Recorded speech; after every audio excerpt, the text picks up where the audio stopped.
Although Punxsutawney Phil did see his shadow this past Groundhog Day, foretelling 6 more weeks of winter, Warwick Valley is still full of plenty of fun activities to keep us busy.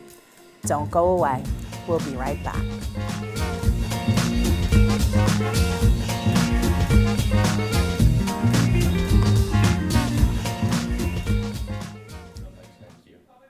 Welcome to this February edition of In the Valley. I'm your host, Stephanie Keegan-Craver. For over 70 years, a simple block of wood has been the catalyst for creativity, friendship, and competition.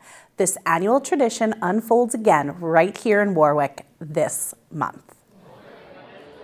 For many years, the smell of sawdust and the sound of spinning plastic wheels have been a tradition in the scouting community. While racing to the finish line is exciting, the true value of the Pinewood Derby in Warwick is in the lessons learned long before the car starts racing. For the Scouts, the main challenge isn't just gravity, it's also how to act after the race. The Scouts learn how to build a car, woodworking. You learn a bunch of different handyman skills just on building that small little car. An excellent opportunity for the parent just to bond with their kid over making the car. So they learned what worked for their car this year, and they learned what didn't work for their car this year. So hopefully they take that into next year and progressively make a faster car. Outside of just winning, event organizer Matthew Matika says the real goal is to learn useful skills and build friendships during the process. It teaches that you're not always going to win the game. There's going to be winners, and then there's going to be losers. You're going to lose. You're not going to win all the time. And I think that teaches patience and discipline to accept that you might win and you might lose. But you always try your best either way. While technical skills are important, many say that the event highlighted each child's individual growth and potential. What you're learning about them, because they're giving you wild ideas on what to do with a block of wood. Specifically, probably to learn that you can't always win, you're not always going to win, and to help and cheer each other on and to be happy for someone who does win. Whether it's a scout learning to polish an axle for the first time or a parent discovering their child's independence, the Pinewood Derby remains a staple of Cub Scouting. In the end, it's not the trophy on the shelf that matters, but the golden turtle of effort and community support. For WVTV, I'm William Buller. Back to you in the studio. Perhaps the most important lesson these kids learn through competition is that hard work doesn't always mean victory. If you had been following the Winter Olympics, you may have witnessed that very truth live on air. But if you want to live out your dreams of becoming a gold medalist on the ice, maybe Bear Mountain is the next step for you. With cold weather coming in fast, some people decide to ski or sled, but for some people, they decide to go ice skating in Bear Mountain, where not only does it share some pretty interesting history, but also some amazing people. Over the years, this rink was built here in 1956 in this location here. It's been operating since then. On an average basis yearly, there's anywhere from 50,000 visitors come ice skating yearly. I think my favorite thing about here is being a part of people's traditions. So we get people who come for Thanksgiving, they'll come for Christmas, and we're part of that tradition for them, and it's a memorable experience. So it's very heartfelt that we get to be a part of that, and that's what really keeps me going.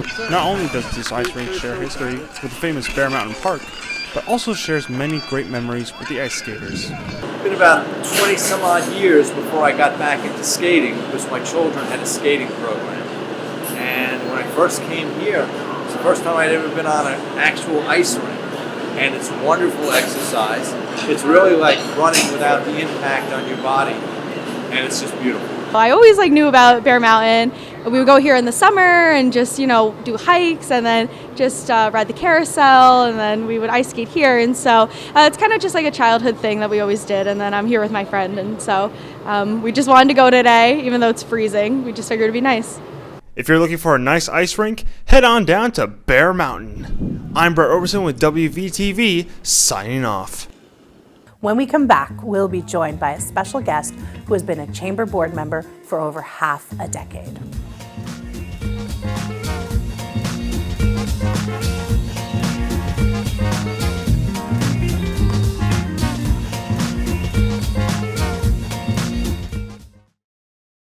So I just moved in with this family, and it's embarrassing. The little one, he likes to go outside and crawl around in the giant litter box. I don't know what he's doing. I mean, I was born and I knew how to use the litter box. Look at that. That's disgusting. Oh, poop already. You're making me nervous. Oh, okay, I can't look at this anymore. I really hope he grows out of this, for his sake. Welcome back to In the Valley. Joining me in studio is Jean Beatty from Warwick Valley Telephone, better known locally as WVT. Jean, thanks for joining us. Thank you. Thanks for having me, Stephanie. Of course. So WVT has been part of our community since 1901. It was established by residents in Warwick who were displeased with New York Telephone. WVT remains as an anchor of our community. What has it been like to be part of that story? It's crazy, actually. I mean, if you think about it, 1901, that's 125 years ago.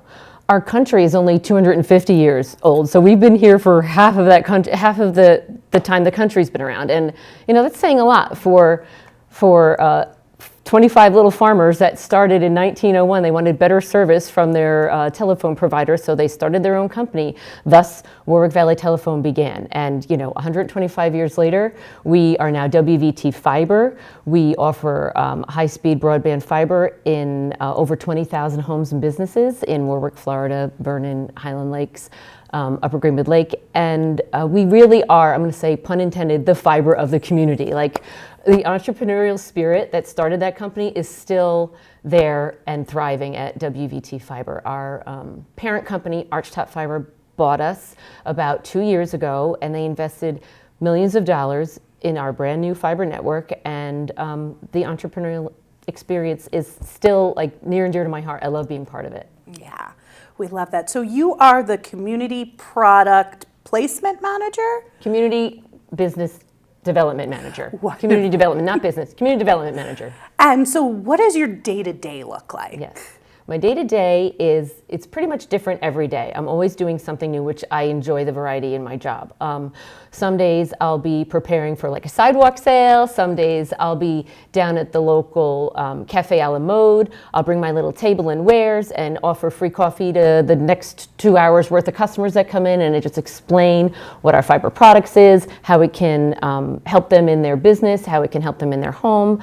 Or sometimes I'm behind the scenes doing marketing and advertising tweaks to help our customers better understand what our services are and how they can best utilize them in their home. So the day is always different, but the one thing that we do pride ourselves is I am the community manager. So I do try and get out in the community, meet customers where the pavement hits the road, and find out what pains them, how can we make their internet better, what can we do, and hopefully we can find a solution that works for them. So yeah, it's fun. Yeah, and one of the solutions that you found was that WVT was the official sponsor of Wi-Fi at Applefest, and it was a huge undertaking that really resulted in a great return for our community. How big of a project was that? Stephanie, how many times did we walk the route? I had her walking the route probably, I don't know, once a week. Can we meet down at the caboose again? So yes, history, Applefest has 30,000, 40,000, maybe 50,000 people coming. Whenever you have that many people in one location, it's bound to take down the cell towers. It wasn't meant for that many people to be communicating simultaneously. So every year, vendors wouldn't be able to process credit card payments, customers wouldn't be able to meet up, say, I'll meet you at the CVS sign it too. You couldn't connect with anybody. When there's 30,000 people, you can't really find them. So we came up with the idea of setting up Wi-Fi network throughout the venue. So it pretty much started in January the year before. It's October, so back up 10 months. Met with my network operations team. We walked the venue. They set up maps to try and figure out how much equipment they would need, where they would need to place it to service 40,000 plus customers. We met with the DPW to make sure there was electricity. We had to meet with the mayor because we had to use the roof at the bathhouse at Stanley Deming Park. We had to meet with one or two residential and business customers because there wasn't electricity where we needed to set up the antenna. So we bartered a deal with them. We'll give you a month free of service if you could, let us use your electric for the day. It was really about as much as a light switch for a day. It wasn't a lot, but it was an inconvenience to them. So it was a big help. But bottom line, the day of the event, we had 2 networks. We had one for vendors, so they could constantly process credit card payments without having to worry about how many people showed up that day. And we had another one for the customers who attended the event, so they could do all the texting, memes sharing, whatever they were doing. And it was a great success. Nobody had a problem. The day of the event, we had people on site to make sure vendors didn't have a problem logging in, make sure customers could get online. We had people back at the office monitoring the networks, and we'd be happy to do it again because it was such I feel like it really helped people connect better. The vendors were happier, and we were happy to help be part of the community in that. It was great. It was a good success. Yeah, and when our Applefest vendors are not happy, they come talk to us. Yeah, you know about it, right? And so having that and being in the community was amazing. And we were happy that you are our official Wi-Fi sponsor and we could promote you. Yeah. So fiber is a hot topic, but not a lot of people, myself included, understand what it is or how it works. Can you give us any insight onto that? Sure. So fiber is fiber optics. It's glass. So our traditional network is over copper, and it uses electric impulses. This uses light impulses through the glass to transmit the data, and you can do it much more efficiently and effectively and much faster with glass, the speed of light, rather than copper electronics. There's much less interference because of electronics or weather interference, so it's much more durable. Bottom line for homeowners and businesses is it's the future-proof technology. It's going to be what's lasting for years to come. Currently, we have up to 2 gigs for residential customers, and this year we're going to be deploying 5 gig and 8 gig solutions for people that really, I don't know how many computers would be able to run that fast, but we have the solution for them for when it's ready. And obviously, our business side of it, for customers that do all kinds of crazy things at their businesses, we have solutions for that too. I'm on the res side, but our business techs will be sure and able to help you with any solution that you have. So bottom line, we're just here to solve problems for customers. Yeah, and we appreciate that. So you've been part of the Warwick Valley Chamber of Commerce Board for over 6 years. You're on your sabbatical year now, but we're hopeful that you're coming back next year. What was that experience like? I love being part of the chamber. The members are great. It's such a great experience to be part of people that want the businesses to succeed and the vitality of Warwick to succeed, because Warwick is a gem. It's a great place to have a business, to raise a family, to have people come and visit, and it's to have people that we're all rowing in the same direction to make that happen. It's great. Being a chamber member has its benefits too, because you get to promote your business, you get to network with people, you get to come on great shows like this with Stephanie, but having said all that, it's been a great experience, and I do enjoy being a member of the chamber. And oh, by the way, I do think back in the day that WVT was a founding member of the chamber 80 plus years ago. That's way before my time, but that's what I heard. So there was like us and 4 other businesses that started the chamber because we knew they needed to be a connection. Again, local community. 1939. We're younger than WVT. Yeah. So you are the chair of the Operation Clean Sweep Committee. So tell us about that endeavor and what it is. Yes. So the Operation Clean Sweep is near and dear to my heart. I do believe it started from a Girl Scout that needed to get her Gold Award. I think, am I saying that right? It's her Gold Award. And that started probably over 20 years ago, I think. And every year it just gets a little bit better. We add a little thing, tweak a little thing. But bottom line, what it is the community members clean up the streets, they clean up the parks, they clean up the neighborhoods.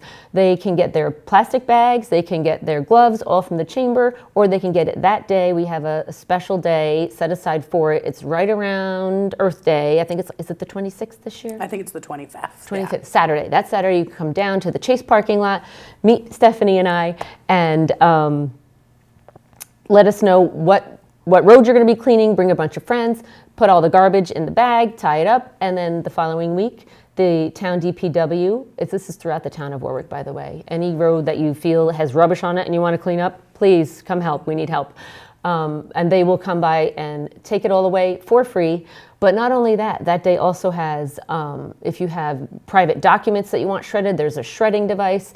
If you have old batteries, not car batteries, but home batteries that you want to get rid of in a correct way, we take those. We take old cell phones.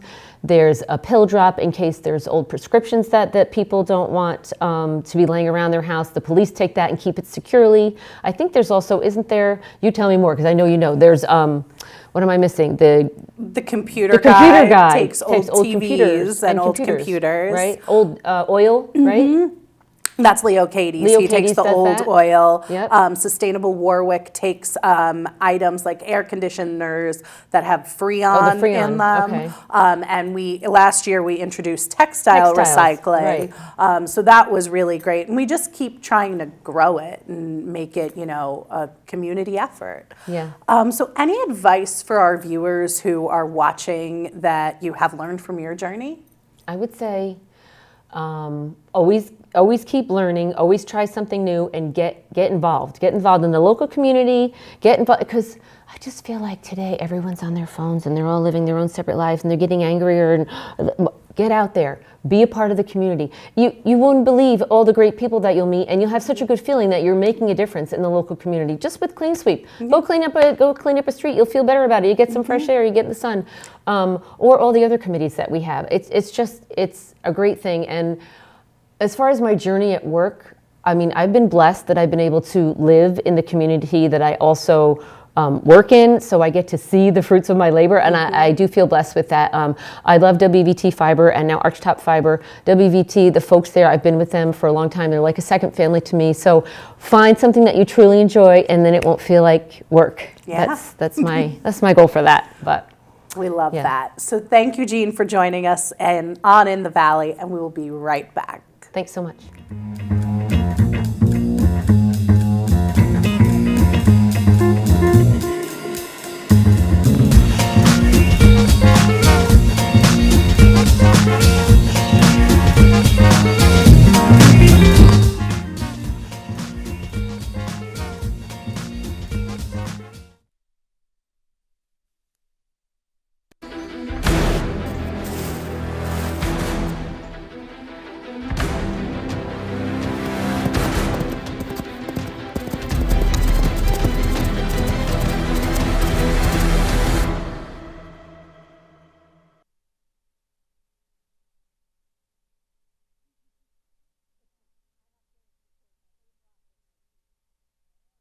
Welcome back to In the Valley.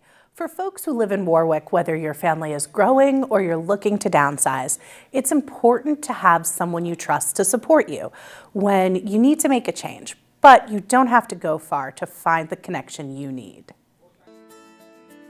Warwick is a town filled with opportunities around every corner. We welcome people from every part of the world into our town. Whether you're creating a company or a forever home, a lot goes into moving anywhere.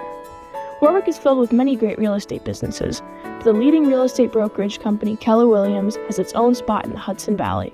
With every business comes a community behind it. What I do here at Keller Williams, I'm what they call the team leader of the Market Center.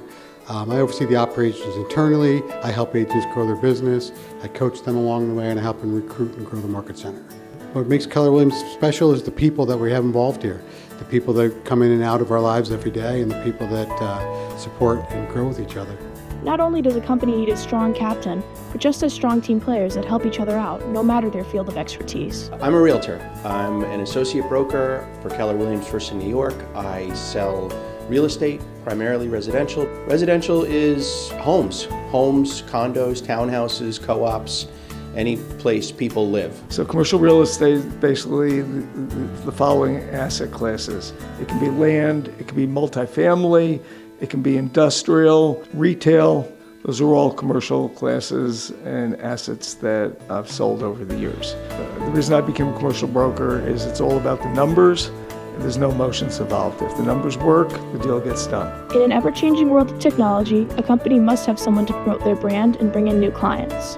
I run the social media account here at Keller Williams First in New York. A lot of people's leads can come just straight from posting like just listed, just sold, even posting like educational reels on their Instagram, like number-wise, like all you need is one good video and like you can go viral. From selling commercial lots to making catered Instagram posts, Keller Williams never stops working and finding the best place for you. For Warwick Valley Television, I'm Samantha Diltz. Keller Williams is a great resource for those looking to grow their place in this tight-knit community. Another fantastic resource is our community center, which offers plenty of entertaining activities for people of all ages. Art and science are coming together in a pretty unexpected way here in Warwick. At the Warwick Community Center, residents are getting a hands-on experience with a living material to create sustainable structures. At the Warwick Valley Community Center, community members gathered for a bio-art workshop focused on working with mycelium, the root-like structure of fungi. Under the guidance of Nikki Romanello, participants mixed mycelium with organic materials and packed it into molds to create biodegradable planters. So today I'm here doing mycelium sculpture, and we're just sculpting with mushroom root. That's essentially what it is. But the course itself, we're going to be working with microbes every week, and the ones that take the longest we start first, and the ones that are the fastest we do last. Over time, the mycelium binds the material together, forming a lightweight, compostable structure. The workshop blends creativity with sustainability and learning. I've had a real interest in sort of biomaterials for my own studio practice. Currently I work in concrete and it's very toxic, and so trying to always find materials that are more aligned with nature and not as toxic. So I've had an interest in just all kinds of different materials that would come from nature instead of working against it. But you don't need to own a business to come and enjoy the fun. If you have the drive to learn and to be creative, then you're welcome to come join. I probably saw a post on Facebook. I follow Wickham Works, and they're the ones that are kind of running this, so I'm always on the lookout for ways to force me to make art because I'm like really busy. I'm a single mom, I work full time, but I really like being creative, so I'm always looking for opportunities to take classes like this. Mycelium-based materials are increasingly being explored as eco-friendly alternatives to plastic and synthetic foams. But here in Warwick, the focus wasn't just on innovation, it was experimentation. We have the benefit of her experience here teaching 5 different workshops, and each one deals with a living organism, and we get introduced to the science of it, and then we get to see how that can be applied in a very creative way to make art. Organizers say the workshops like this also make science more accessible to the community. So we're finding different ways to work with microbes, but also one of the big reasons why I got into bioart and started teaching bioart was to increase science literacy, to help people get a better understanding of science so that they kind of understand once they get to the academic level of science, they have a better understanding of what's going on, and then just have in general science appreciation. And while these sculptures may look simple now, in just a few days, and after some time in the oven, they'll fully solidify, proving that sometimes the most powerful art doesn't just get built, it grows. And with Warwick Valley Television, I'm Ryan Barnable, and back to you in the studio. The courses aren't over yet. If you still want to participate, head over to www.wickhamworks.org to check out the upcoming events. I'm Stephanie Keegan-Craver. Thanks for watching, and we'll see you next time.